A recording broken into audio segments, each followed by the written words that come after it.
Scout of the Endless Frontier, Episode 8. When Scars Become Stories. By Elton Gar. Elias sat in the pilot's seat of the Ghostwake, looking at the coordinates he had entered that would take him to the Commonwealth. He had been given a vision of a race of godlike beings called the Nexari, who had purged the galaxy of all space-faring civilizations, along with the warning that they would do it again.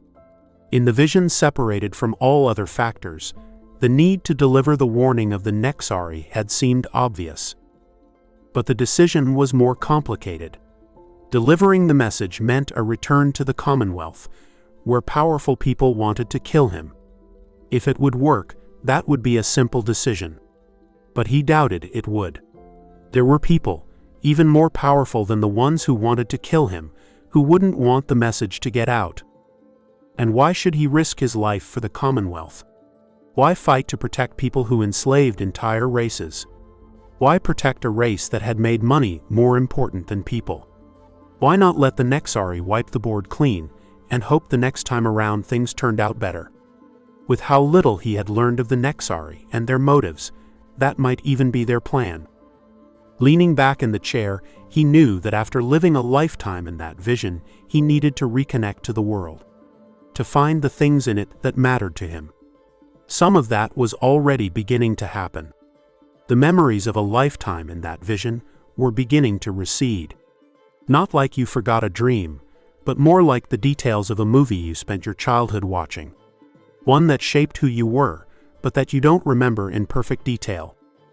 So he reached down, running his finger along the only scar Rust still had. A small one on the back of his head that Elias had let him keep, for the same reason Elias kept his own scars. The scars were a reminder of the strength it took to survive.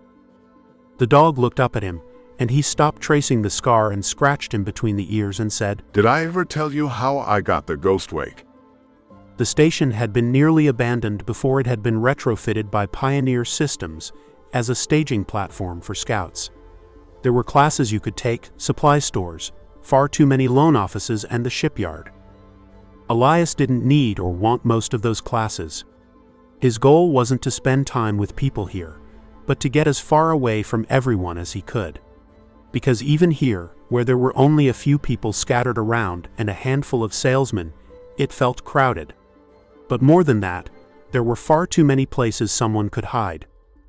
As he followed a middle-aged man who claimed to be a veteran scout, he spent his time scanning the corners and behind ships for ambushes, and each time he looked, he found his hand slipping down to the two weapons on his belt. Then, as he noticed his hand was on the curved hilt of the talon, he pulled away. Most of the ships here were identical. Cheap disposable vessels churned out by the Pioneer Systems Alliance. He had already decided against them, even as the salesman told him how good a value they were. He understood why. Most scouts, most people in the Commonwealth, were poor and desperate. He had grown up that way.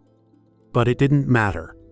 The design of those ships were too similar to the ships from the war, and he couldn't live in something that reminded him of Mira 9. Just the name made his stomach churn. Worse was knowing it wasn't over. The war had ended, but the Genik had been forced to become slaves just to survive. And it wasn't likely to be easy for them. Most humans hated the Genik. Even the blade he wore drew looks from the people who knew what it was, though most assumed it was a trophy rather than a reminder of his worst crimes. He was about to walk away, resigned, when something stopped him. There it was. Its hull bore the scars of time, pitted and worn, its paint faded under the weight of forgotten journeys. He didn't know what adventures it had had, what worlds it had visited, but he knew it had survived. A first-generation scout ship. He had seen pictures of those ships in the history books and movies, but he hadn't imagined there were any left. It was like a ghost of a long-dead time when Elias imagined space as a place for adventure and glory, instead of just something else that the Commonwealth could exploit for profit. "What about that one?" Elias asked, nodding toward the ship.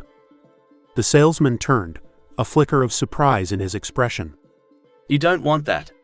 It'd cost more to fix than it's worth." "What division were you with?" Elias asked.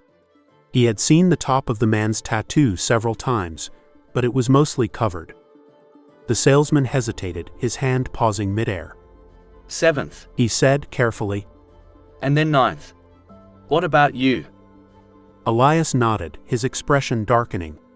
The 7th had been one of the worst losses early in the war.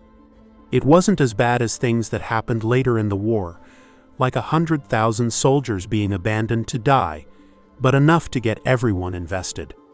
That need to convince people the war was just was why so many people believed the leadership had let the ambush happen to ensure the greater victory. He almost lied. But his stomach churning, he got the words out as he said, Dominance Core. The man straightened reflexively. Sir, He said, the word almost involuntary, then caught himself. I didn't know. We're all civilians here. Elias replied. But I thought it might help you understand what I'm looking for in a ship and my financial situation. The man glanced at his clipboard, then back at the aging vessel. Most of these are disposable, built to last a couple of years at best. The PSA makes more money with cheap ships and disposable scouts than they would if they made better ships. Which is why I asked about that one. Elias said, nodding again toward the old ship. I wasn't lying about the repairs. It's not much more than a shell, and the engine will have to be replaced, unless you want to take years to reach the frontier. The salesman said, his gaze dropping to the plasma pistol holstered at Elias's hip. The Talon. A weapon that had helped him survive things he probably shouldn't have. The salesman gestured toward the ship. It's like that gun of yours. Not much to it, but it can survive almost anything. That was the magic word. The salesman didn't know it, but he was right. This ship had survived when so many others hadn't.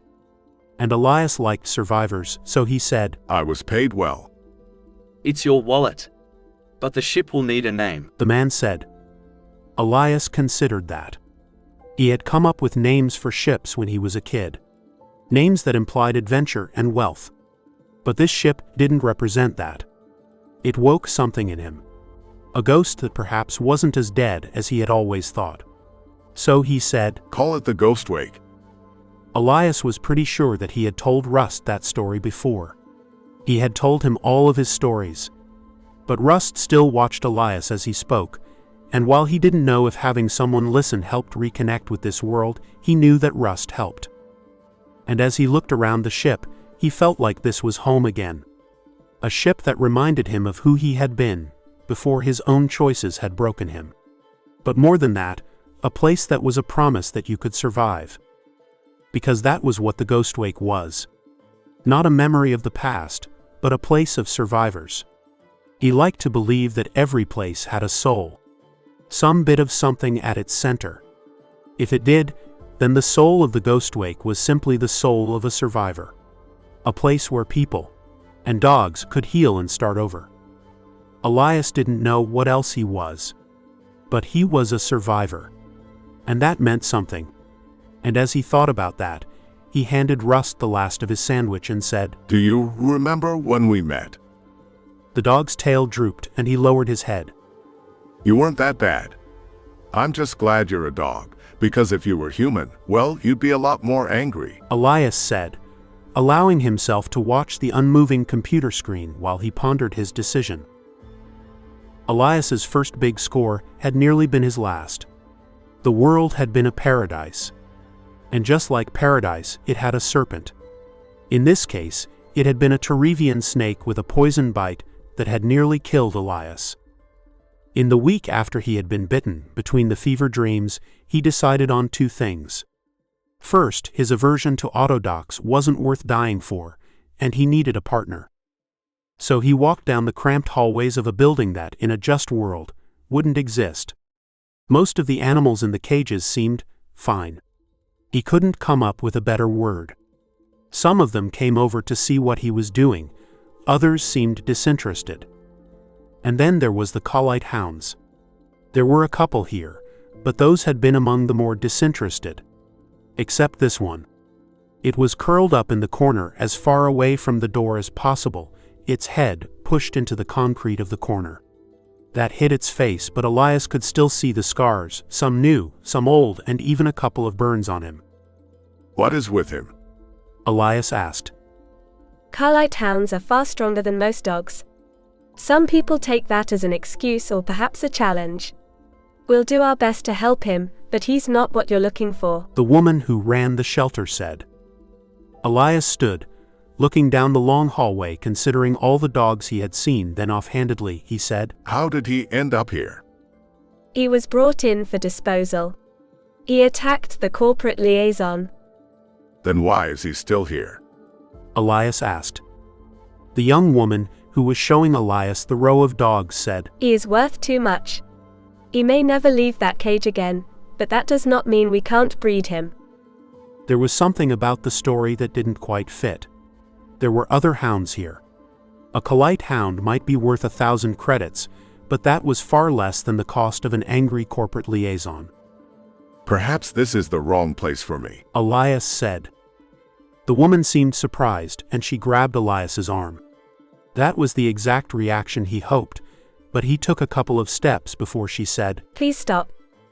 Are you ready to tell me what really happened? Elias asked. What I said was the truth, The woman said. And yet it has the stench of a lie. The woman took a deep breath and said, He was owned by the liaison. The man had gotten angry and attacked a young girl who had come onto his property without invitation.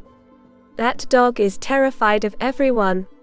But he had the courage to protect that girl from the person who did all of that to him. Open the cage, Elias said. He won't come out, The woman said, but she opened the small cage. Elias felt his knee creaking as he crawled through the small door. Then he leaned against the wall. He began to talk to the dog. Once the girl was gone, he began to tell him stories of the war, of people he had hurt, and of the things he was ashamed of. He told him of the shot to his knee that had nearly killed him, and the other near misses that he had been more prepared for. If he hadn't heard the occasional whimper, he might have thought that the dog was dead. But Elias kept talking as the young woman brought him both his food and a bowl of dog food. Elias looked at the dry pieces of something and then sat it to the side and put the plate of food she had brought down and slid it a few inches towards the dog. It didn't smell great, but the smell was strong enough the dog began to stir. He didn't move at first, but one of his eyes opened.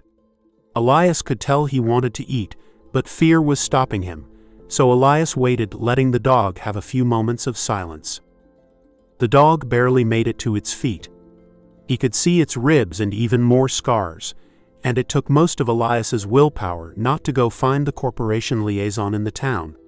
But while Elias knew that physically he could do whatever he wanted, that wouldn't help anyone in the town. After sniffing the food carefully, the dog began to drink some water. He drank most of it, but carefully avoided the food.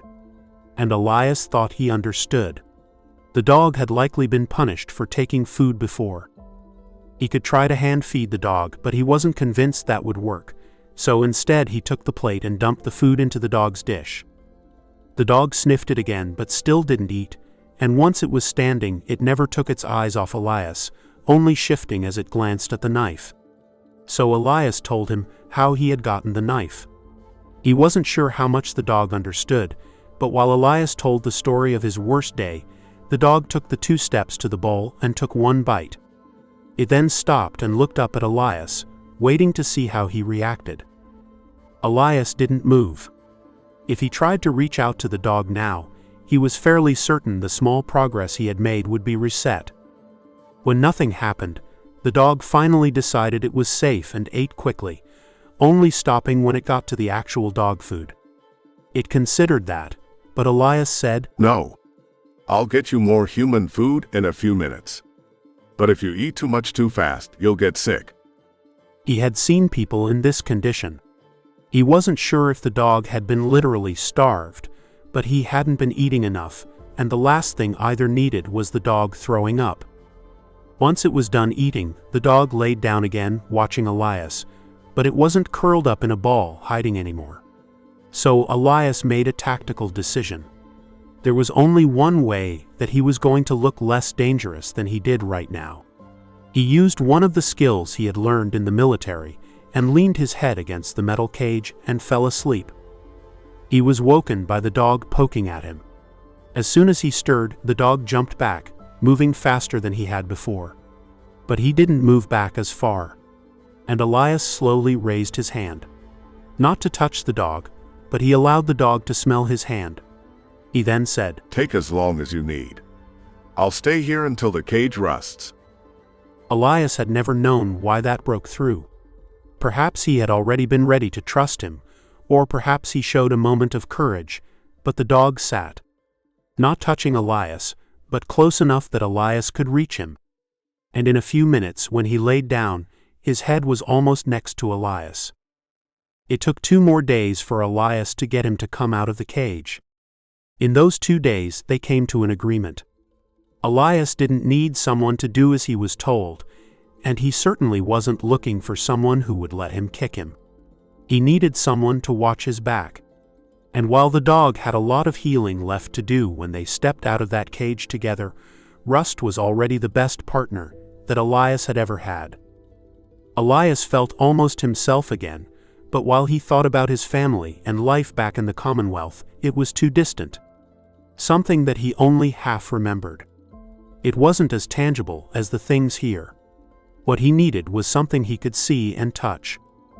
And there was one thing that seemed to work. He tried not to think about it too much. He tried not to think about how he had gotten it, or what he had done with it. But the Talon had went through the war with him, and there were plenty of memories connected to it. The thick metal walls of the dropship formed a pyramid with a circle of chairs, with tall metal backs around the edge. As it plummeted towards the planet's surface, he wished he hadn't watched the ships before him. Then he might not have known how many had been hit by anti-aircraft fire. It was only when he felt the parachute catch that he began to relax. But that relaxation lasted only a few seconds as someone shoved a rifle into his hand and people began to take their position. No one had explained this to him, but everyone took a position on their knees behind their chair, their guns sticking out through the small hole at the bend of the metal chair, so that they were watching the wall of the dropship. With no idea why they were doing it, Elias mimicked them. Then the walls of the ship began to fall outward, creating ramps, but more importantly, leaving the metal chairs as the only cover they had. One advantage of fighting aliens was that you didn't have to think much about who to shoot. And Elias began to fire as soon as he saw the Genik, who fired into the circle of chairs on the metal platform that had just landed near the front line. The battle lines shifted after what seemed like hours. The Genik were falling back to a more secure point. Elias was ordered to move towards that line. As he went, he found the front line. The humans were on one side of the river, shooting across it at the Genik, who were more scattered. By now, Elias was alone in the crowd. If his squad was alive, they were somewhere else. So he followed the flow of the battle, as a few dozen men into the river, holding the rifle over his head to keep it from getting wet. When shots began to hit the surrounding water, he had no choice but to lower his arms. His weapon buzzed as it got wet, and the lights went out. Once safely across the river, he spotted a Genik soldier. He pulled the trigger on the rifle. Nothing happened. The Genik turned, seeing Elias, and his gun fired. The pain as the weapon hit him in the knee was beyond anything Elias had ever felt, and he collapsed. That gave him a few seconds of cover, but not long enough, and the Genik rushed him. Luckily, a man, about 35 covered in mud, stepped up to Elias and fired. He didn't see the Genik die, but he wasn't attacked. Elias was in too much pain to fully focus, but the man tossed him a first aid kit and said, "Congratulations, kid. Today, you get to find out who you are. Are you a survivor, or are you the type of person who gives up when things get hard?" "I have no weapon," Elias said, not sure why that mattered. The man grinned and said, "A survivor then." And he pulled a weapon from his belt. It was old and curved, narrower at the front, like the talon of an eagle. Back then, Elias had barely understood what was happening, and he had never figured out who the man was, or if he was a survivor. But he was right. The worst moments were when you learned who you were. What Elias learned as he first kept himself from bleeding to death, and then laid there holding the gun, refusing the pain medication, because staying alert was his best chance for survival. And so he became a survivor. And more than that, he learned to love survivors. To love the places that survive, the animals that survived, the people that survived, and he hoped, someday, to forgive himself for surviving. Elias glanced down at the gun on his belt, remembering when someone who had no reason to had risked himself to help Elias. Then he scratched between Rust's ears and said, Helping them is likely to get me killed. The dog rubbed his head against Elias's hand, and Elias said, I know. Helping that girl could have gotten you killed too. That was the thing about being a survivor. It was important. In some ways, it was the most important thing. But only if you made it matter. Elias had survived so many things, and he hated himself for it most of the time. Because in the end, he had put his own survival ahead of too many things. And as he pushed the button, he decided it was time to change that. He wanted to survive. He had every intention of surviving, but everyone else deserved that chance too. Not just humans, but the Genik, the Trenderan, the Shorelan, the Betrians, and all the others. As the ship began to move, Elias sat on the floor next to Rust. The dog glanced at his knee, and then wagged his tail and put his head in Elias's lap. As they hurtled towards the Commonwealth, Elias said, There are people looking to kill me, and others looking to kill all of us. There are some people who won't want this message getting out. But we've both survived tough things before. And I intend to survive this one too, and I'll drag as much of the universe through it with me as I can. Author's note. This month's theme is I've seen that one before. And we've all seen the flashback episodes. My primary inspiration was the Firefly episode Out of Gas, and in my first draft, I had the ship damaged, but it just seemed unnecessary. Beyond that, I think the ideas and themes in this were pretty self-explanatory. And next week, we'll be making our way back to the Commonwealth. If you'd like to make sure you don't miss that story, you can sign up for my newsletter at www.anscifi.com. And if you'd like to get the story early as well as getting access to over 50 patron-exclusive short stories, you can do so at patreon.com/Elton. Thank you. Elton Gar.